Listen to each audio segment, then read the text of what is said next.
Volkan Oezdemir is still removed from consciousness. Saturday afternoon, I'm going to have a sody pop. I'm going to have a popcorn. I'm going to be sitting there like Shia LaBeouf watching his own movies, laughing and crying. We have ranked light heavyweights in the top 10. Your number 8 ranked Paul Craig take on number 9 ranked Volkan Oezdemir. For Paul Craig, like, he's calling a shot. He wants a title shot. So, Matt, I'm going to start this video off in a weird way by saying, for Paul Craig, I hate the fact that just a couple of weeks ago, he posted on his Instagram where he's in the gym. He's completely drenched in sweat. His hair's perfect. Like, his hair is absolutely perfect. But he's grappling and wearing a Cleveland Cavaliers jersey. Matt, the number on the Cleveland Cavaliers jersey, it's not 6, it's not 23. It's the jersey worn by the 2008 number 5 overall pick, your 2016 NBA champ. It's number 0. Matt, do you know the number? Do you know the Anderson Bearjew? Kevin Love. Don't like that. that. I guess it would be. Don't like that. Hate it. Hate it. Absolutely I like hate Kevin it. Love. Where did Paul Craig get a Kevin Love jersey? How did we got to ask him? We got to figure that out. A guy who changed his body type for the better success of his team, and that's something that's very admirable. So guess what? I'm not here to talk shit about Kevin Love. Fair enough. But I guess the big question that I have for Saturday is, and this is an overarching thing for Paul Craig's career, can he survive against another striker? Is he going to be able to get it done? I mean, his UFC record, Matt, 8-4-1, and he's on a 4-fight win streak right now. Like, if he gets this win, does he get the title shot? Because 7 of his 8 wins in the UFC are by submission. He has 1 knockout win. Those 7 wins by submission are all performance of the night bonuses. So a giant opportunity for him, a huge amount of, experience in the cage, but it's, can he survive the big storm? He did it against Nikita Krylov. Somehow the referee let him take bops off the head while his eyes were just kind of like open. You got to stop. He wasn't out that bad. As someone who picked Nikita Krylov, Craig Allen, I feel like that's heavily influencing this. It was kind of silly, but realistically though, Matt, like, can he get it done? We're going to have to find that out this weekend. You say, can he weather the storm? When was the last time Volkan Oezdemir brought a storm in a fight? It was the Ilir Latifi performance, and that was years ago now. That's really been the problem with Oezdemir. He's got good kickboxing. I would say borderline great kickboxing. He throws a nice inside leg kick. He has really good boxing combinations. But the problem is, he's one of these strikers who can get caught in neutral sometimes, and we've definitely seen that his last 2 performances. He gets so hesitant. He does, and it's one of those things where it reminds me of Jason Tatum. Like, my buddy Colby and I, when we used to live together, we'd watch a lot. Every time the Celtics and Raptors would play, we'd make sure we'd watch it because he's a big Celtics fan, big Raptors fan. And the thing that would always bother us about Jason Tatum was he'd be the best player on the court, but this is back when the Raptors had Serge Ibaka. Ibaka would block him one time, and Jason Tatum would never go to the hoop again. And it's very similar to Volkan Oezdemir getting touched up on the feet. Once he feels his opponent's power, he does become a much more hesitant fighter. And you can even look at the Yuri Prochazka fight to really help you with that, because he hurts Prochazka early. He's having a lot of success in the first round of that fight. But the second Yuri starts to build momentum, you can tell Volkan starts backing up a little bit more. He becomes a more hesitant fighter, and that's never something you want to see from a guy who's so good when he does move forward. I completely disagree with that point, only because if you go back and you watch his last fight, at moment 2:14 of the first round, you've got a big left cross that hits Volkan Oezdemir, drops him. He gets back up, and as it's all happening, Paul Felder, you can hear it. Just it's not very loud. He goes, "Oh boy!" Like, he knows what's going on. Volkan Oezdemir came back and won the second round of that fight, so it's not like he crumbled under the pressure. He was able to come back, win the second round, and then lose the third round, and he loses 29-28. But I don't think the thing is, you're Volkan Oezdemir. You should probably be able to beat guys like Ankalaev. Like, you're on the level of guys like Ankalaev, I would say. This is the one thing, Matt. So you look at this division, and there's so many like ups and downs and giant swings. Like, I look at guys similar to Volkan Oezdemir right now, like Johnny Walker, highest of highs, lowest of lows. Ryan Spann, Dominic Reyes. Like, these are the guys that are all lumped into the same category for me. But out of Volkan Oezdemir, he wins his first 3 fights. Obviously, the Ovince St. Preux fight, split decision. He caps it off with the Jimmy Manoa knockout, which is wild. It's no time mania. Craig Allen goes to UFC 220 with his buddies. And then Daniel Cormier gets him into a crucifix and finishes him. And if you look at it, since that fight, he's 2-5 in the UFC. His win over Alexander Rakic is highly contentious. So say what you will. He obviously knocked out Ilir Latifi. But I look at this one.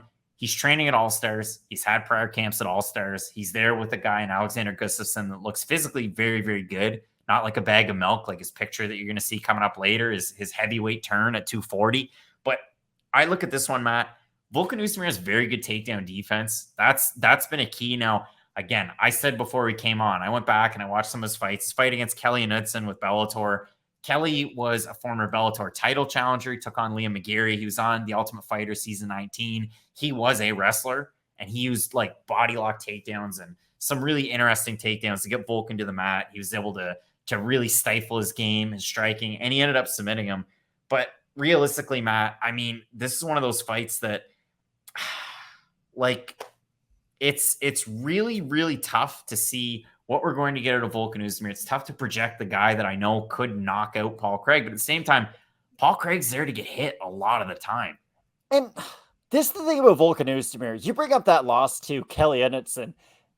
Look at his win against Ilir Latifi. He did defend the majority of those takedowns. Like, there has been a progression in his takedown defense since that fight that was almost 10 years ago. So I do think for Oezdemir, he has been able to improve that area of his game. But the weird thing about Paul Craig is takedown defense doesn't matter because nothing he does is traditional. I know that's a weird thing to say, but it's the truth. His jiu-jitsu is as deadly as anybody in the UFC's, and that is not a stretch whatsoever. Like, every second you spend with Paul Craig on the mat is a second that you could get your arm broken. You could get choked unconscious. Like, this guy has a squeeze like few other in really the division, if not the organization. Because for Paul Craig, I remember the Jamal Hill fight. Like, Jamal Hill to me is way better than Volkan Oezdemir at this stage of his career. They fight in a very similar manner. It's just Hill's a lot younger. He's a lot more explosive, I'd say, at this stage of his career. But the thing was, Jamal Hill went in very overconfident. Hey, I'm pretty good at jiu-jitsu too. He doesn't want to see me grapple. Fighting Paul Craig really does come down to how good is your fight IQ. And for Volkan Oezdemir, we've seen him struggle with his fight IQ against some natural strikers to where, like we've said, he does become hesitant if he does get touched up on the feet. Paul Craig's a different kind of fighter, though. He's going to make you hesitant, but it's going to come with his grappling. And I know Paul Craig likes to say in every interview, like, hey, in the gym, my striking's really good. It's just one of those things that I got to translate into the cage and do it when the lights are shining the brightest.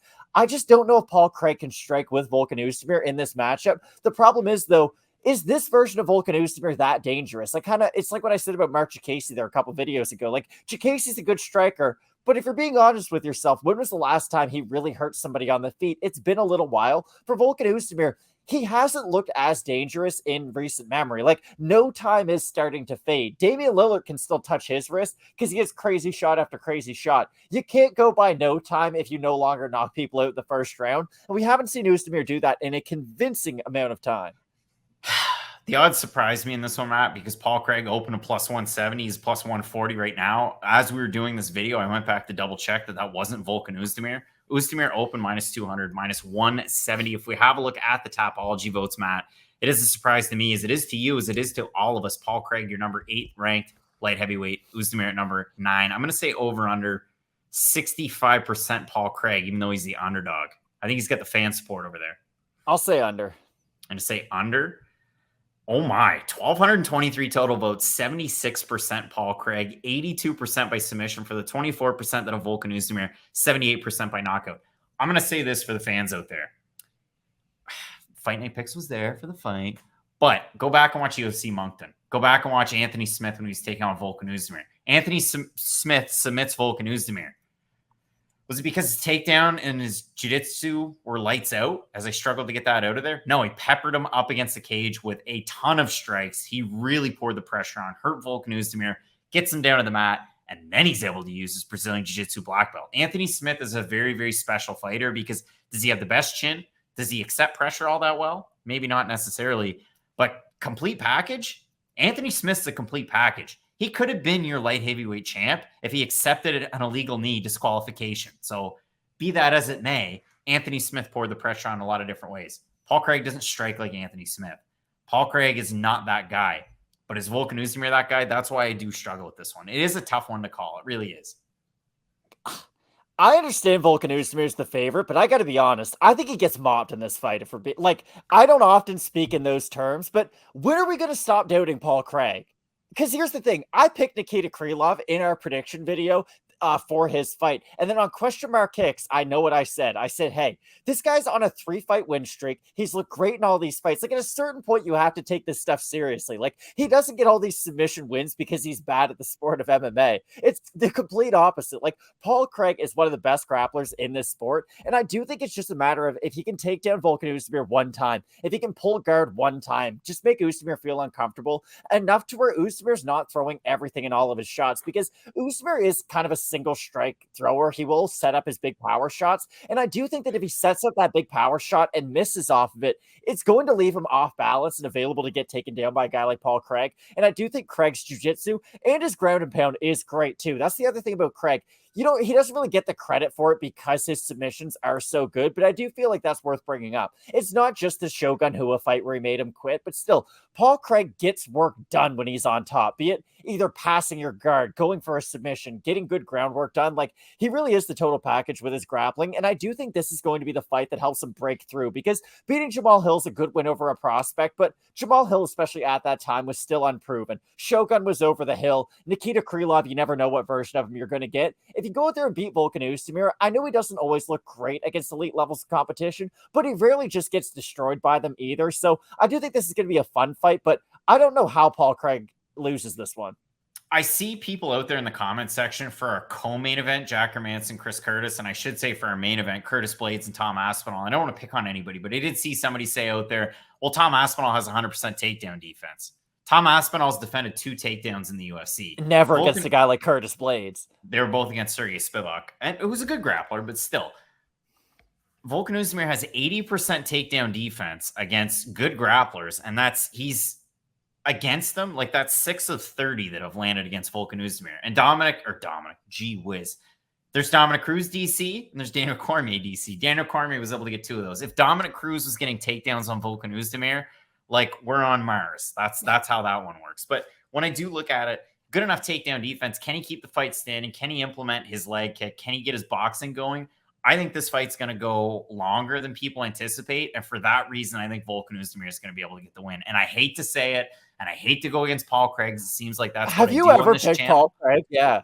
I don't think I have. But when I do look at this one, I do like the fact that Oezdemir is continually training at All-Stars. And I know a lot was made out of the fact that he was at the old Sanford MMA. Things for him in the States kind of fizzled out. So he's been at All-Stars with Chimaev, with Gustafsson. Better not look at his girl. But I think those are 2 really good guys to train with for a fight like this. Reza Madadi. Come on now. Reza Madadi. Me switching letters. I'm having a hard time with this one. But I think that's a good coach to have, especially as well in your corner for this one. So we're split on the pick. I think this is going to be an amazing fight. Let us know down below in the comment section who you have. Is it going to be Paul Craig out of Scotland wearing his Kevin Love basketball jersey? Will it be no time Monsieur Volkan Oezdemir out of the French part, Freiburg, out of Switzerland? I think it's going to be an amazing fight, Matt. I think we're going to learn a lot, especially we're going to gain some parity in this division that is light heavyweight, always in flux. Some big-time fights coming up on this card, Matt. The next one, as we turn and burn, Molly McCann taking on Hannah Goldschmidt. So, Matt, you're going to want to keep it locked in with Fight Night Picks, and as we always say, let's get into it.